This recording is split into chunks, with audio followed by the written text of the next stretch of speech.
Hi everyone, and welcome to week 4 of BUSS420 Project Management. It seems like I always say it, but week 4, well, it's another busy week. We have a number of different readings, a 2-part discussion question, an assignment with multiple parts, and the midterm exam before you get to the weekly reflection. Let's take a look at the more interesting parts of this week. For our readings for the week, well, there's the lectures up in Angel, but also in our textbook we'll be reading about Chapter 6, Project Team Building, Conflict and Negotiations, and Chapter 8 on Cost Estimation and Budgeting. Let's take a look at a few of the topics from both of those chapters. So I think you'll remember this graphic from a previous week. We have the project scope, which are the features and functions that we'd like to deliver, and a set of activities in order to deliver them. And now we have to map resources to those activities and build the project team. And to do that, we need to consider four different things. We'll need to identify the necessary skill sets for those activities, identify people in the organization or even outside of the organization that meet those skills, then talk to potential team members, and finally negotiate with functional supervisors for their time. There will be times when you're denied full access to that resource, and we'll need to mitigate or work around that.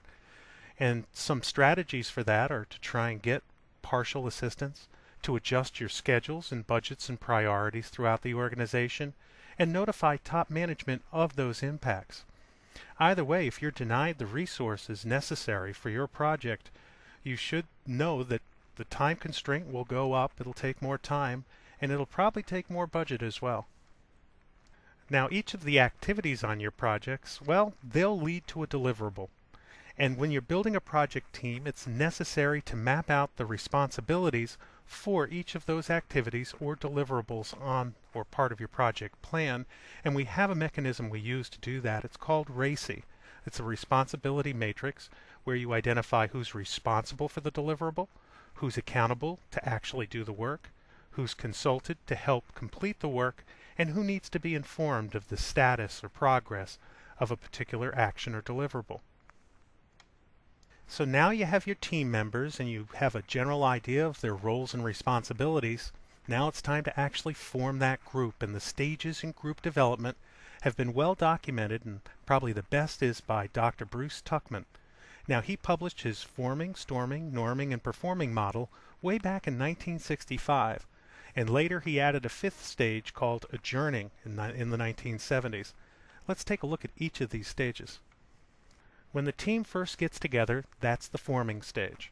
There's a high dependence on the leader or the project manager to provide guidance and direction, and there's little agreement amongst the team members other than that received from the team leader.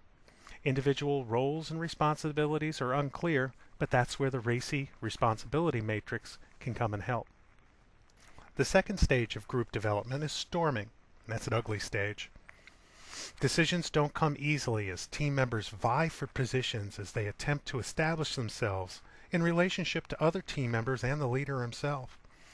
Now, the leader can expect to receive challenges from different team members. The clarity of the purpose of the project increases, but there are still plenty of uncertainties. After the storm, well, the team starts norming. There's agreement and consensus largely forms among the team who respond well to facilitation by the leader. Roles and responsibilities become much more clear and are accepted, and big decisions are made by group agreement. The stage that a project manager likes most with their team is the performing stage. The team is more strategically aware, they know, and it's clearly defined why it is doing what it's doing. The team has that shared vision, and that's really what we have to work on as a project manager, and is able to stand on its own feet with no interference or participation from the leader. There is a focus on overachieving goals, and the team makes most of the decisions against criteria agreed with the leader. Now, the 5th stage that was added is all about the breakup of the group, hopefully when everything is successfully completed and the purpose of the project fulfilled. Everyone is now free to move on to new things, and that's a scary time for team members. Right? You have to reassure them because they've formed close bonds and they feel this sense of insecurity or threat simply because their world is changing as they transition on to different efforts. Well, that's it for Chapter 6. Let's take a look at some of the highlights from Chapter 8, and that's on cost management.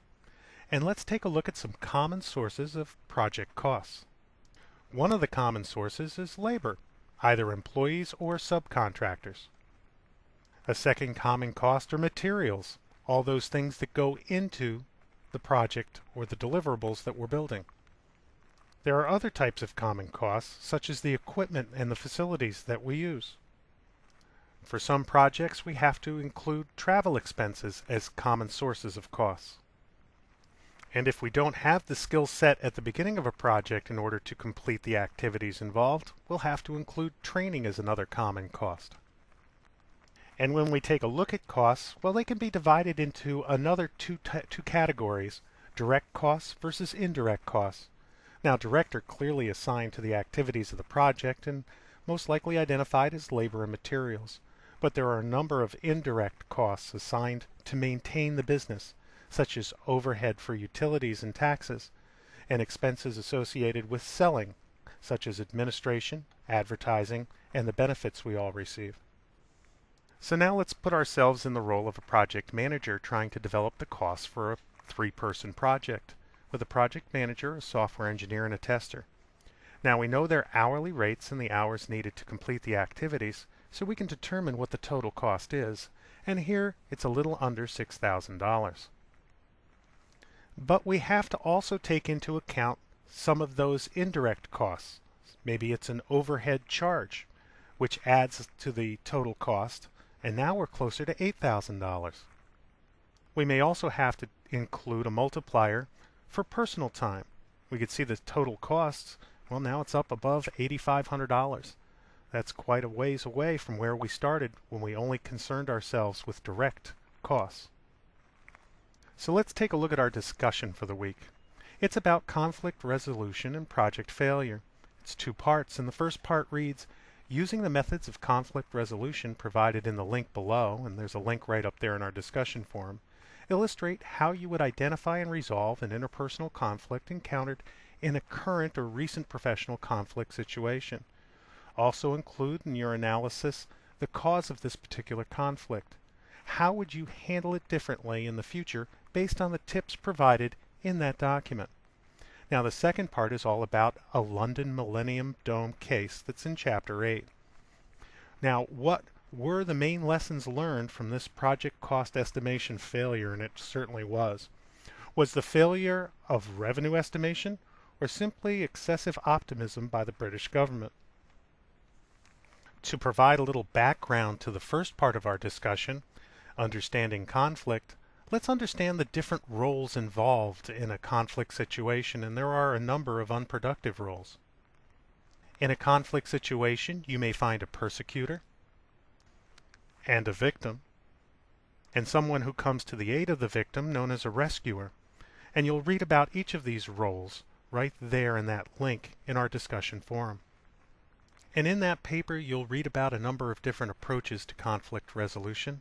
And one of the first ones is confronting or confrontation. And that's generally a problem-solving or collaborative exercise. And here you can read of a number of different characteristics when we want to use a confronting approach to conflict resolution. A second approach is compromising. And that, just as we all know it, it's give and take. And there are a number of different characteristics to using this approach. And generally we'll use it when both parties need to achieve a win-win or break a deadlock. Smoothing is a third technique where agreement is emphasized. We'll use this when the goals to be reached are overarching and span across the organization, and stakes can be low. Another approach is forcing, and that's the steamroller approach, right? And we'll use this in an autocratic decision style when a do-or-die situation is present and the stakes are high. The last approach outlined in that article is avoiding, and that's a withdrawal style of conflict resolution. And you might use avoidance when you simply can't win and the stakes are low. In addition to discussion, we have an activity, case and problem sets, and this is due on day 7, which is Saturday by midnight Eastern Time, and you'll post your attachment right there in a Dropbox in Angel. And here you're asked to read a case study 6.3 Johnson Rogers Software Engineering Incorporated and complete questions 1, 2, and 3 on virtual project teams, the forming stage of project development, and applying a conflict resolution.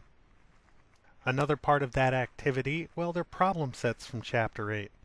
And they're the discussion questions 1 through 8, and please answer each question carefully and try and focus on about 50 word statements per question.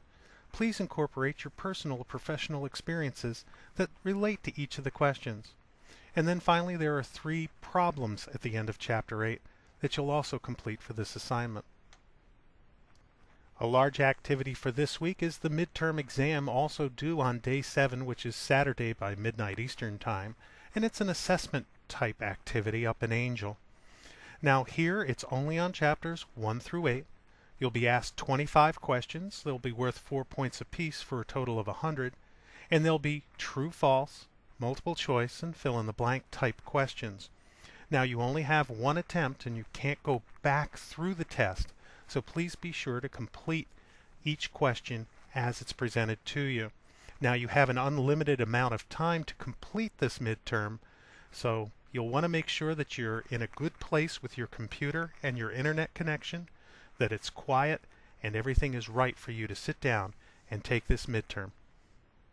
So that'll do it for week 4. We have a number of different readings, an excellent 2-part discussion question, one assignment with multiple parts, case studies, discussion questions, and problems, and then a midterm exam, and when we're all done, a weekly reflection.